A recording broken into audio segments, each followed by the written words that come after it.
Okay guys, I'm sorry I can't be with you, but I'm gonna try and help you out today by showing you what you're gonna be doing. So get your bunny all prepared, and the first thing we're gonna do is actually in your iPad, find the page that looks like that, and then go to this page, which is opening the ventral body cavity. So what you're going to do is, first of all, your bunny's already been opened and then they sewed it shut. So take your dissection scissors and you need to cut through this string and discard it. You can just leave it on the pad for now, but he's basically been sewn shut. All right, so now this is the inside of the bunny. Now we need to cut further so you can actually open it up. So take your dissection scissors and cut all the way down, sort of the groin area. And then I want you to actually cut backwards along the side of the body, right here, just so you'll be able to open this up sort of like flaps of a book, okay? So cut along here, and then do that on the other side. I'm gonna do that on the other side. Okay, so now that's open. Now I need to cut towards the throat. So this is gonna get hard because literally the sternum is right here. So you're gonna keep cutting straight upwards, and you're using your dissection scissors. You are not using a scalpel for this. And then suddenly it's gonna get really hard to cut. It's gonna make kind of a bad crunchy noise. You're not gonna like that. And that is the sternum. Now you don't wanna cut too deep because you could hit the heart under here. So see, I'm cutting straight up that way. So just be careful. I'm gonna keep cutting straight up towards the larynx. All the way up. Don't make a mess of it because you want to be able to see everything that's in there. Okay, so now I cut there. Now you'll see, so this is the sternum here that I cut through. It actually wasn't that hard. It's harder to do on the cat. Now, if I tried to actually open this right now, you're gonna see that there's a tissue here that's keeping it from opening. So here, I'm gonna show you closer. Ooh, gross. That is the diaphragm. You need to pull the diaphragm away or cut it away from the sides. All right, so I just pulled it away and now I can cut it off of sort of the side of the body cavity so that I can open this up all the way. So that's the diaphragm right here. I'm gonna do that on the other side as well.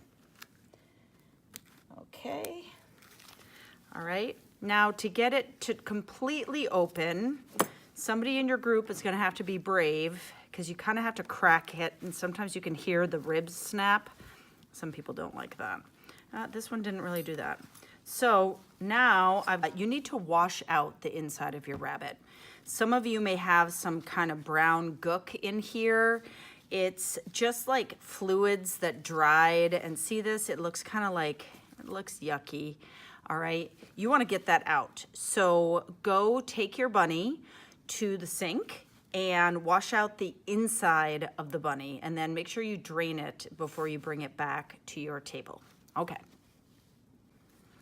Okay, now we're going to take a look at the abdominal cavity, and I want you to get to this page in your iBook.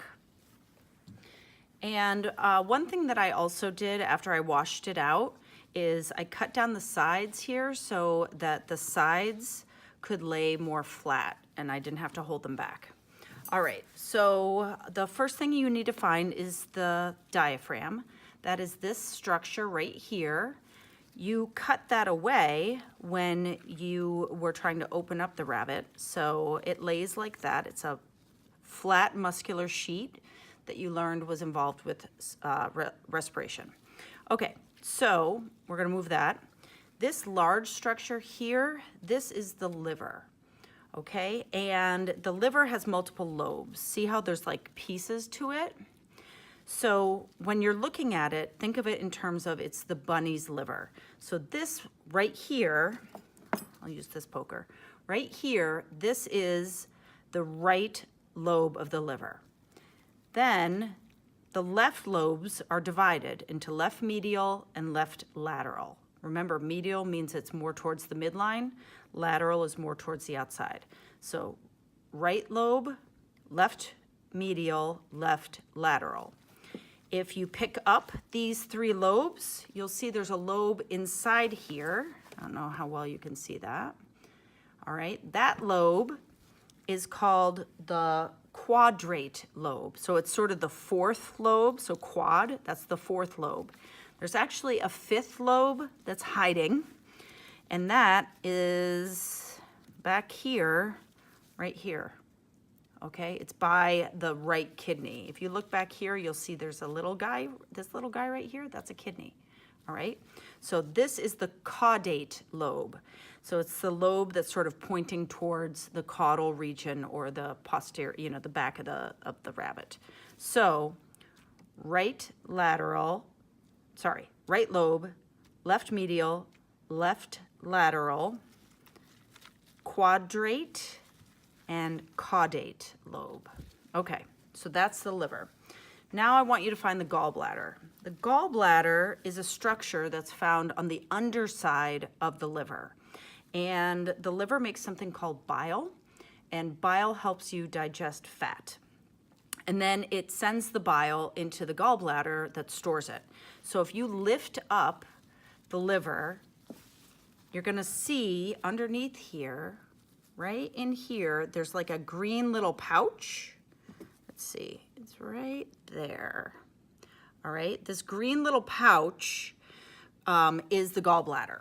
So you want to find that. So you have to lift up the liver in order to find that. So that is the gallbladder.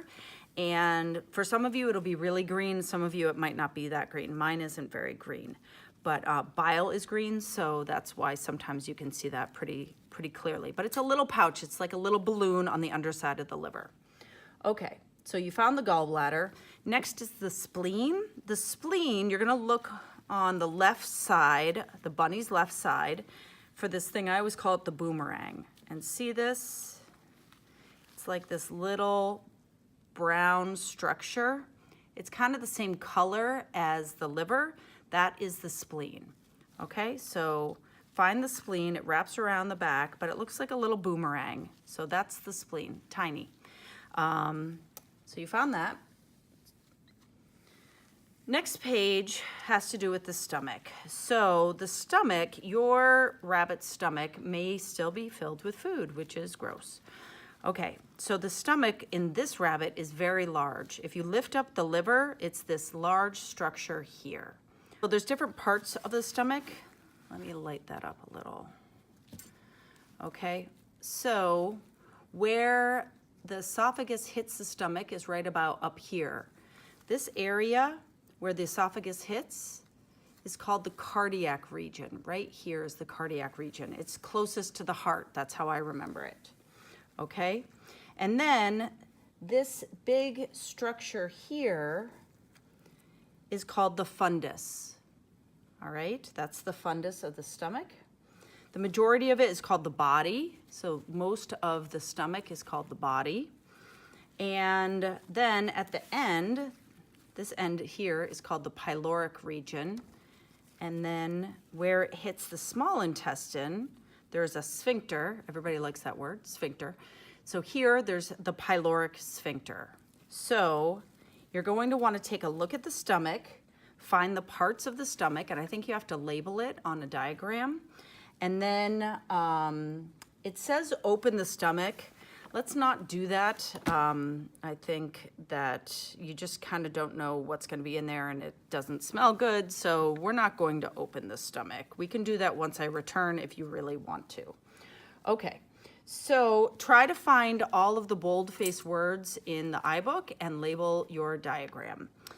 The next thing we're going to find is the pancreas. The pancreas is weird in that you sort of expect it's going to look here like the spleen, but it's just really like chunky material that's found in this webby stuff.